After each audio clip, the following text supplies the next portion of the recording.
आप सब जानते ही होंगे कि शार्क टैंक इंडिया का सीजन 4 आने वाला है। सीजन 4 को देखने से पहले शार्क टैंक के बारे में हम कुछ बातें करते हैं। जो लोग शार्क टैंक के बारे में बिल्कुल नहीं जानते, उनको मैं ब्रीफली समझा देता हूँ। तो शार्क टैंक इंडिया एक ऐसा प्लेटफॉर्म है जहाँ पे कुछ 5-7 बिजनेस मैन वुमेन आएंगे और जिसके सामने जाके आप अपने बिजनेस आइडिया को प्रेजेंट कर सकते हैं। अगर उन लोगों को आपके बिजनेस में ग्रोथ दिखता है तो आपके बिजनेस में इन्वेस्ट करते हैं, जिसके बदले में वो आपसे पार्टनरशिप लेते हैं।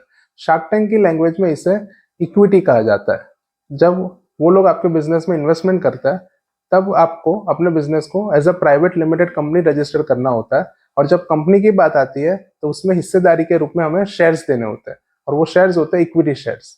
तो ये है शार्क टैंक का बेसिक कॉन्सेप्ट। जो लोग शार्क टैंक देखते हैं उनको पता ही होगा कि जब डील फाइनल हो जाती है तो शार्क तुरंत चेक लिख के दे देता है, लेकिन चेक लिखने के बाद भी ये डील कैंसिल हो सकती है। कैसे? तो इसके लिए हम पहले शार्क टैंक के पूरे प्रोसेस को समझते हैं।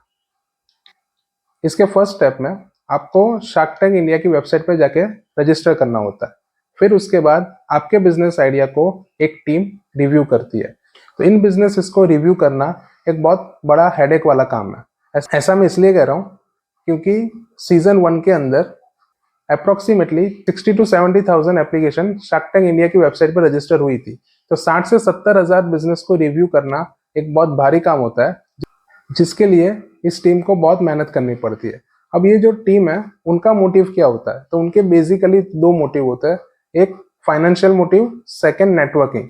जब ये लोग ये रिव्यू करते हैं तो उसके लिए उनको पेमेंट की जाती है, और साथ ही साथ इतने सारे बिजनेसेस को सुनने के बाद उनकी खुद की नॉलेज बहुत बढ़ जाती है और उनकी नेटवर्किंग बहुत बढ़ जाती है, जो उनके बिजनेस के लिए भी काफी हेल्पफुल हो जाती है।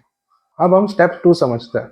स्टेप 2 में रिव्यू टीम इन सारी एप्लीकेशंस में से कुछ बिजनेस आइडियाज को शॉर्टलिस्ट करती है और उसको फर्दर रिव्यू किया जाता है। फर्दर रिव्यू का मतलब ये होता है कि उन बिजनेसेस को डेप्थ में जाके समझा जाता है। इस चीज को हम थोड़ा नंबर के साथ समझते हैं। तो जैसा मैंने कहा, सीजन 1 के अंदर अप्रोक्सीमेटली 60 से 70 हजार एप्लीकेशन आई थी, जिनमें से 197 आइडियाज को शॉर्टलिस्ट किया गया था, और उनको फर्दर रिव्यू करने के बाद 117 आइडियाज को शार्क के सामने जाके प्रेजेंट करने का मौका मिला था, जिनमें से 65 लोगों को फंडिंग मिल गई थी। मतलब कि 65 बिजनेस में शार्क्स ने इन्वेस्टमेंट किया था। लेकिन जैसे कि मैंने कहा, जब आप शो देख रहे होते हो तो उसमें जब ये डील सील हो जाती है तो शार्क्स तुरंत चेक लिख के दे देते हैं, लेकिन वो चेक सिर्फ दिखाने के लिए होते हैं, रियल नहीं होते। जब आपकी डील लॉक हो जाती है उसके बाद आपने जो अपनी पिच दी है, जिसमें आपने अपने बिजनेस के बारे में बताया, उसमें आपने जो भी नंबर्स बताया उन सारे नंबर्स को वेरीफाई किया जाता है। अगर आपने जैसे नंबर्स बताए हैं वैसे ही नंबर्स वेरिफिकेशन के दौरान मिलते हैं तो कोई प्रॉब्लम नहीं है। लेकिन अगर उसमें डिफरेंसेस है तो फिर 2 चीजें हो सकती है। या तो आपकी डील कैंसिल हो जाएगी, या तो हो सकता है कि शार्क आपके साथ रीनेगोशिएट करे। फॉर एग्जांपल कि पहले वो आपको 50 करोड़ की वैल्यूएशन दे रहे थे, अब 40 करोड़ की वैल्यूएशन वो लोग ऑफर कर सकते हैं।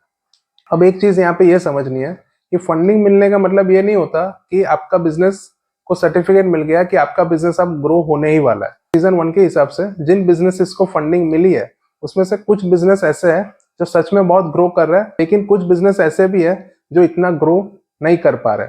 और साथ ही साथ जिन बिजनेसेस को फंडिंग नहीं मिली है उसमें से कुछ बिजनेसेस ऐसे निकल के आए हैं जो एक्चुअल में बहुत अच्छी तरह से ग्रो कर रहा है।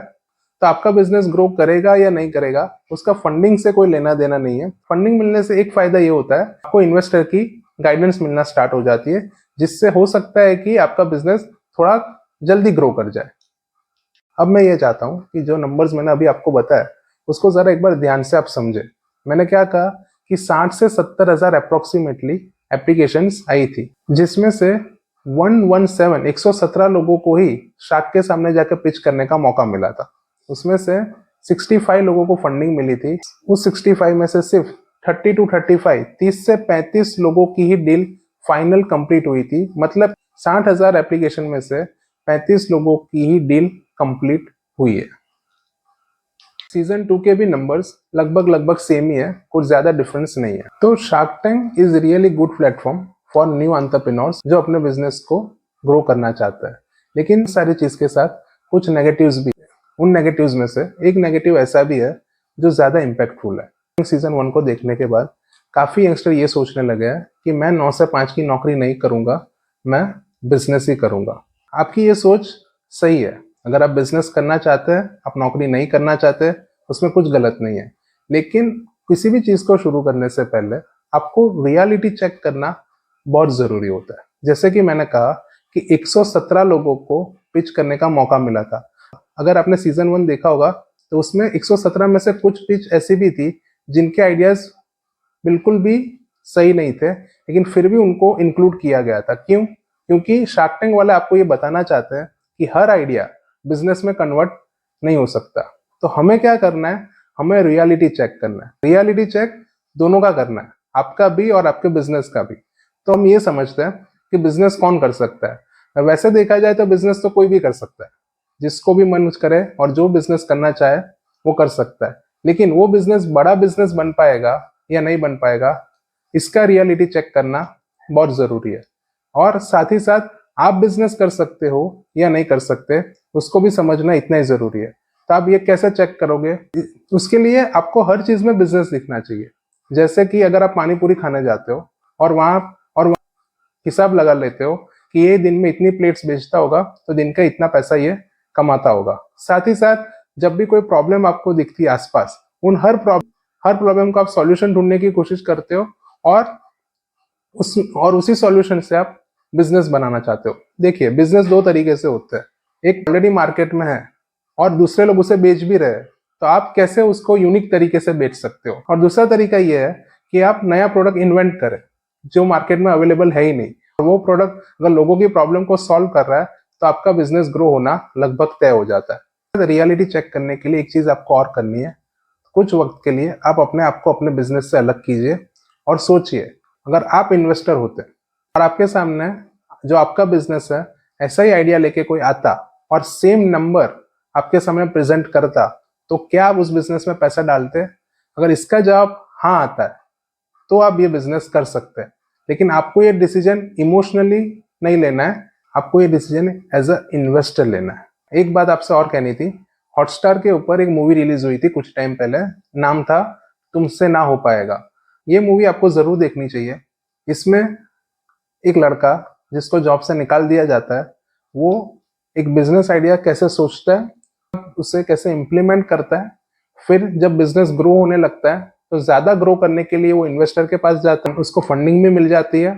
फिर उसके बिजनेस में क्या चैलेंजेस आते हैं, कैसे उसका बिजनेस डाउन जाना स्टार्ट करता है और वापस से अपने बिजनेस को कैसे टॉप पे लेके जाता है, ये सारी कहानी उसमें बताई गई है। ऐसी मूवीज का जनरली प्रमोशन बहुत कम होता है, लेकिन सच में ये मूवी आपको देखनी चाहिए। मैं तो शार्क टैंक सीजन 4 को देखने के लिए बहुत एक्साइटेड हूँ। मैंने सीजन 1, 2, 3 तीनों देखे हुए हैं। मोस्टली मैंने सारा पॉइंट्स इस वीडियो में कवर कर लिए है। फिर भी अगर आपको कुछ समझ में ना आया हो तो आप कमेंट में कर दीजिए, मैं आपको रिप्लाई कर दूंगा।